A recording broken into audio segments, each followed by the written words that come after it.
अभी विधायक पक्ष प्रतिपक्ष के संरक्षक के रूप में हमारी जिम्मेवारी होती है। चाहिए लटक वाले लोग जो आज दिखाई भी पड़ रहा है उसकी गरिमा को नहीं गिरने देंगे, ये भी मेरे मन के अंदर संकल्प था। नमस्कार, बिहार तक देख रहे हैं आप और मैं हूं शशिभूषण और इस वक्त हमारे साथ बिहार में नेता प्रतिपक्ष विधानसभा के अंदर नेता विरोधी दल विजय कुमार सिन्हा है। नीतीश सरकार के ऊपर हर दिन किसी न किसी मुद्दे को लेकर के निशाना साधते हैं, सरकार की घेरेबंदी करते हैं, चाहे सदन की बात हो या सड़क की। आज खास मुलाकात में विजय कुमार सिन्हा से हम सीधा सवाल करेंगे, सरकार में जब आप थे तो नीतीश कुमार अच्छे थे, आज ऐसा क्या हो गया कि आप लोग विपक्ष में आ गए, आप नेता विरोधी दल बन गए और नीतीश कुमार जो हैं वो आप लोगों को नापसंद लगने लगे? देखिए, मैं एक चीज स्पष्ट कर दूं कि माननीय नीतीश कुमार जी हमारे मुख्यमंत्री थे और हम उनके श्रम मंत्री थे। आप उस समय भी आते थे, प्रेस मीडिया के लोग मिलते थे और जो खामी सरकार के अंदर थी हमने उसको उस समय भी उठाते थे, उस विषय को रखते थे। आज उसी का मामला, स्किल डेवलपमेंट का मामला हो, आईटीआई के अंदर का मामला हो, लेबर श्रमिक से संबंधित जुड़ा मुद्दा हो, बंधुआ मजदूर का मामला हो, उस समय भी हमने सरकार को, मुख्यमंत्री को सजग करते रहा। जब हम सरकार के विधानसभा के अध्यक्ष बने उस समय भी ना आपने देखा सदन के अंदर कि भ्रष्टाचार करप्शन का जब विषय आया तो 3 विशेष कमेटी हमने गठित किया। प्रशासनिक अराजकता का मामला आया उस समय भी हमने सरकार को सावधान किया। ऐसा नहीं है कि सरकार में रहने के बाद कुर्सी के लिए मैं मौन था और आज कुर्सी से हटने के बाद हम बहुत वोकल हो गए हैं। हम सेवक के भाव में रहते हैं जहां भी हैं। मैं मालिक का सपना देखने का भाव नहीं रखता हूं और स्वार्थ, भय और लोभ से जो राजनीति करता है वो लोग कल जोड़ के खड़े होते हैं। न लोभ न भय है, जो सेवक के भाव से चलता है कि मौका मिला है तो कुछ जस कुछ कीर्ति कर ले और पब्लिक के दिल में कुछ विश्वास बना ले, इस भाव में काम करते हैं। और एक भी उदाहरण आप बता दें कि सत्ता में रहते हुए हमने गलत चीज से समझौता किया है?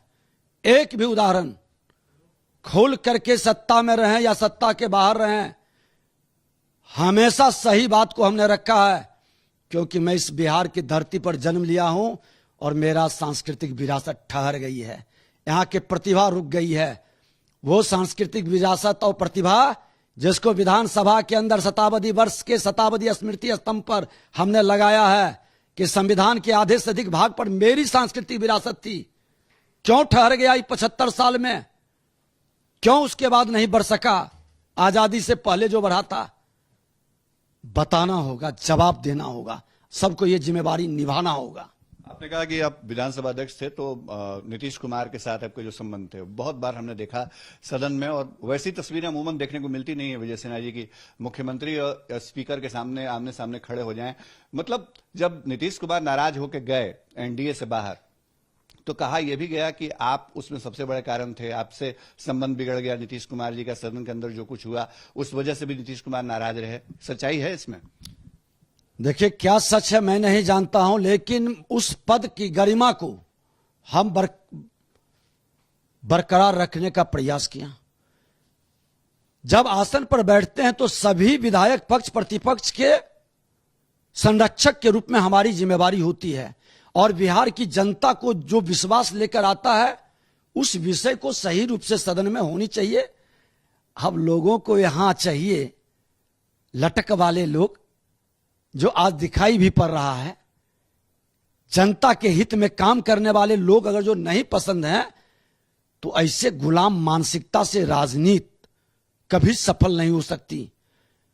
आज बिहार के अंदर बंधुआ मजदूर के रूप में अगर जो विधायक बन जाएगा, सही बात को नहीं रख पाएगा, दल के अंदर सुधार की बात नहीं कर पाएगा, तो बिहार की जो गति है, दुर्गति हो रही है, वह खत्म नहीं होगा। बिहार को देश के अंदर नंबर 1 राज्य बनाना है तो ईमानदारी के साथ पक्ष प्रतिपक्ष की भाव को भूलकर, विकारों से मुक्त होकर, बंधनों को तोड़कर आगे बढ़ना होगा और सच के साथ चलना होगा, क्योंकि 2/3 नौजवान बहुत उम्मीद से हमको दिख रहा और उस भाव को लेकर चल रहे हैं। मुख्यमंत्री जी को संवैधानिक पद पर बैठे थे, हमने सम्मान किया है, लेकिन हम भी संवैधानिक पद पर बैठे थे, उसकी गरिमा को नहीं गिरने देंगे, यह भी मेरे मन के अंदर संकल्प था। इसके कारण अब जो लोग को लगता है वो लोग निर्णय करेगा, पब्लिक मालिक है, जनता मालिक है, वो निर्णय करे कि जो हमने किया था वो गलत था या जो मुख्यमंत्री ने किया था वो गलत था। नीतीश कुमार कहते हैं कि साथ में कोई भी रहे, चाहे आप बीजेपी के लोग रहे हों या अभी आरजेडी के लोग रहे हों, कार्यक्रम उनका होता है, नीतियां वो तय करते हैं सरकार की, और आप जो भी बाद में बदलते है गठबंधन का सहयोगी वो मानता है। ये नीतीश कुमार बड़े दावे के साथ कहते हैं। देखिए, गांधी जी के बड़े भक्त हैं, बड़े मानते हैं माननीय नीतीश कुमार जी। गांधी जी का पहला नारा था ना, राजनीति में सिद्धांत विहीन राजनीति महापाप है। आप जिस एजेंडा, जिस सिद्धांत के साथ आए थे, उससे पलटी मारते रहना, क्या गांधी जी के सपना को आप साकार कर रहे हैं? सिद्धांत विहीन राजनीति करने वाले लोग कभी विश्वसनीय नहीं हो सकते और कभी वो विकास नहीं कर सकते। जो सिद्धांत के साथ चलेंगे उसी की विश्वसनीयता बरकरार रहेगी और वही विकास करेगा। ये व्यक्ति राजद से जीत के आते हैं, पलटी मार के बीजेपी के साथ आ जाएंगे, बीजेपी के साथ जीत के आएंगे, पलटी मार के राजद के साथ चल जाएंगे। ऐसे पलटी मार लोग की विश्वसनीयता बिहार में समाप्त हो चुकी है, इनका इकबाल समाप्त है।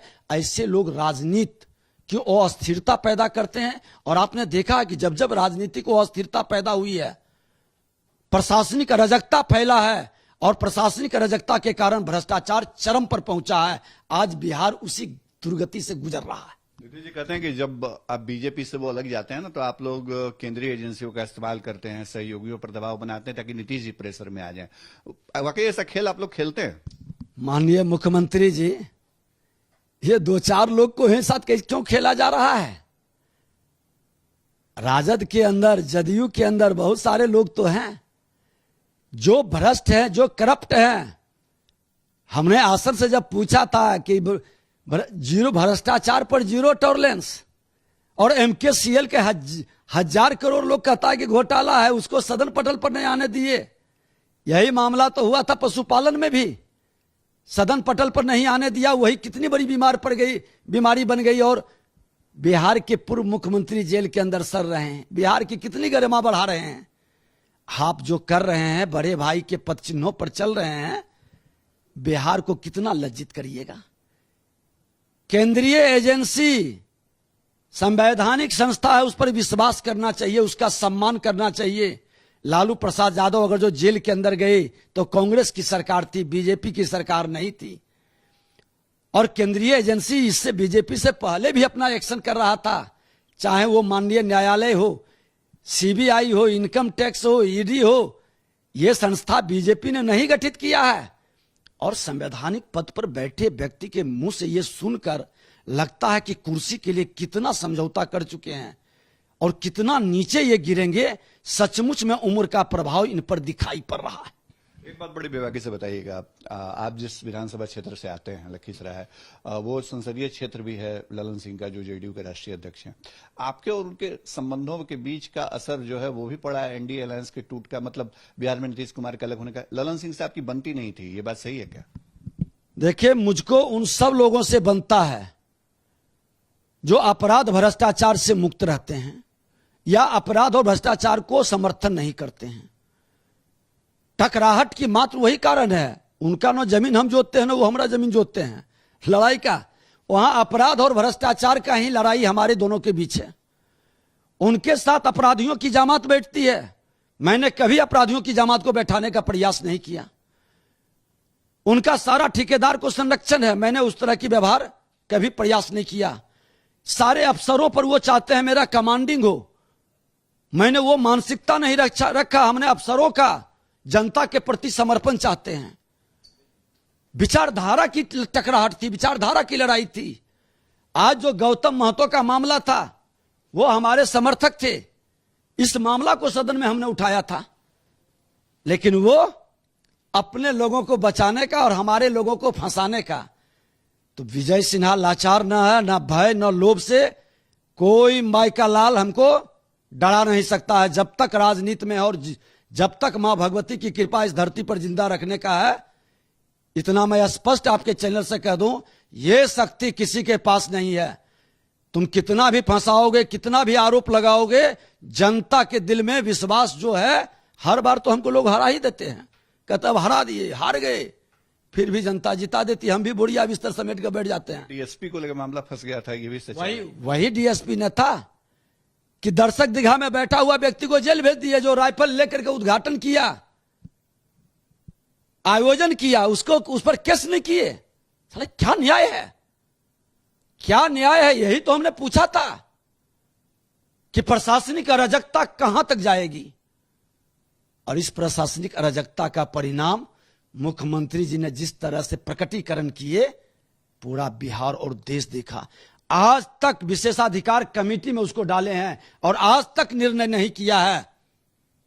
मुख्यमंत्री जी, आपके अपराध और भ्रष्टाचार को बिहार देख रहा है, आपके जहरीली शराब से अकुत संपत्ति कमाने वाले को भी देख रहा है, दारू, बालू और जमीन माफिया गिरी करने वाले और प्रशासन के गठजोड़ डाक बोलकर पोस्टिंग करने का खेल को भी बिहार देख रहा है।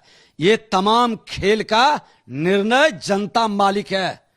आपने अपने को मालिक समझ लिया है, लेकिन सेवक हैं, और सेवक को मालिक जब तक चाहेगी तभी तक रहेगा, उठा के फेंक देगी बाहर। वही ललन सिंह कह रहे हैं ना कि आप 40 सीट पर सफाया हो जाएगा बिहार में, महागठबंधन का क्लीन स्वीप होगा, बीजेपी को कुछ मिलने तो जा नहीं रहा। ललन बाबू अपना सीट बचा पाएंगे? पूछिए कि बीजेपी से हट के लड़े थे, 1 लाख वोट से हारे थे। बीजेपी से हट के लड़े थे, 1 लाख वोट से हारे थे, और उनका शौक है कि बीजेपी के सफाया, तो बीजेपी से हट के लड़ के देख लें।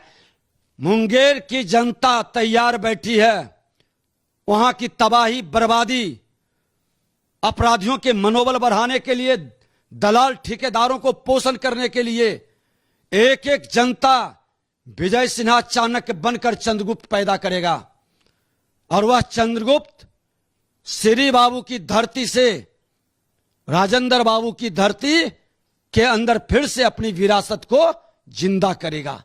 अनुग्रह बाबू, राजेंद्र बाबू, श्री बाबू समय राज के लिए लड़ते थे, आज लोग पद के लिए लड़ रहा है, प्रतिभा का हनन कर रहा है, सम्मान से जीने नहीं देना चाहते हैं लोग।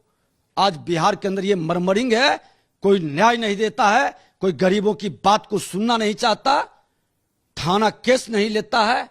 एक दरोगा के लिए विधानसभा अध्यक्ष को सदन में बोलना पड़े, शर्म लगनी चाहिए। क्यों ऐसी स्थिति उत्पन्न हुई थी? मुख्यमंत्री का चेहरा कौन होगा बी एस सिन्हा जी? क्योंकि अब तो आप लोग एकदम इलेक्शन मोड में आ गए हैं, 24 की बात साथ साथ 25 की बात हो रही है।